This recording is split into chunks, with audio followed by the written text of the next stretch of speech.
સુરત સરદાર સ્મૃતિ ભવન ખાતે સહયોગ physiotherapy and fitness centre દ્વારા આંતરરાષ્ટ્રીય મહિલા દિવસના ઉપલક્ષ્યમાં કાર્યક્રમ યોજવામાં આવ્યો હતો, જે અંતર્ગત પૂર્વ મેયર હેમાલી બોકાવાલા અને ડીસીપી ભક્તિ ઠાકર વિશેષ અતિથિ તરીકે ઉપસ્થિત રહ્યા હતા. જે કાર્યક્રમમાં મોટી સંખ્યામાં ગૃહિણીઓ તેમજ 20-33 જોડાયેલી મહિલાઓએ ભાગ લીધો હતો. આગામી 8મી માર્ચના રોજ આંતરરાષ્ટ્રીય મહિલા દિવસની ઉજવણી કરાશે, ત્યારે આજરોજ સુરત ખાતે સહયોગ ફિઝિયોથેરાપી એન્ડ ફિટનેસ સેન્ટર દ્વારા આંતરરાષ્ટ્રીય મહિલા દિવસની ભવ્ય ઉજવણી કરવામાં આવી હતી.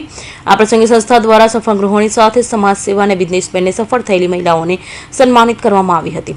આ અંગે સહયોગ ફિઝિયોથેરાપી સંચાલક ડોક્ટર આફરીક જસાણીએ જણાવ્યું હતું કે આજે મહિલા પુરુષ સમોવડી બનીને દેશના દરેક ક્ષેત્રોમાં પુરુષ સાથે ખંભેથી ખંભો મિલાવી કામ કરી રહી છે, ત્યારે આંતરરાષ્ટ્રીય મહિલા દિવસના ઉપલક્ષ્યમાં ગૃહિણી હોવા સાથે સમાજ સેવા અને બિઝનેસમેન જેવા ક્ષેત્રમાં સફળ થયેલી મહિલાઓને સન્માનિત કરવાનો કાર્યક્રમ આજરોજ યોજવામાં આવ્યો હતો. વરાછા સ્થિત સરદાર સ્મૃતિ ભવન ખાતે આયોજિત કાર્યક્રમમાં મુખ્ય અતિથિ તરીકે પૂર્વ મેયર હેમાલી બોકાવાલા અને ડીસીપી ભક્તિ ઠાકર ઉપસ્થિત રહ્યા હતા. આ કાર્યક્રમમાં કુલ 1200 જેટલી મહિલાઓએ ભાગ લીધો હતો. સંસ્થા દ્વારા 50થી વધુ મહિલાઓને સન્માનિત કરવામાં આવી હતી. મારું નામ ડોક્ટર આફરીન જસાની છે. સહયોગ ફિઝિયોથેરાપીથી અમે બિલોંગ કરીએ છીએ. ઇન્ટરનેશનલ વુમન્સ ડે દરેક સ્ત્રી માટે ખૂબ જ મહત્વનો દિવસ હોય છે કે જ્યારે તેને ખૂબ જ સ્પેશિયલ ફીલ થતું હોય છે. તો હિસ્ટ્રીમાં પહેલી વખત વરાછામાં આવો ઇવેન્ટ થયો છે, જ્યાં 1000 અને 1200 થી વધારેની સંખ્યામાં આજે અહીંયા સ્ત્રીઓ ભેગી થઈ છે.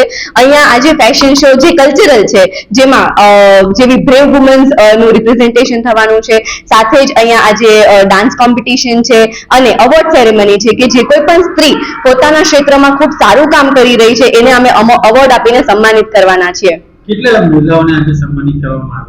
આજે 30 થી વધારે મહિલાઓને અમે આજે અહીંયા સન્માનિત કરવાના છીએ. આ કાર્યક્રમ કરવાનો ઉદ્દેશ્ય શું છે? આ કાર્યક્રમ કરવાનો ઉદ્દેશ્ય એ છે કે દરેક સ્ત્રી જ્યારે પોતાના ક્ષેત્રમાં કામ કરતી હોય છે તો એને ઘણી બધી ડિફિકલ્ટીઝ ફેસ કરવી પડતી હોય છે. ઘરનું કામ સાથે એને બધું જ મેનેજ કરવું પડતું હોય છે. તો આજે એમને અમે એક સ્પેશિયલ ફીલ કરવા માંગીએ છીએ કે તમે પણ સ્પેશિયલ છો અને તમે જે કાર્ય કરી રહ્યા છો એ ખૂબ જ સરાહનીય છે.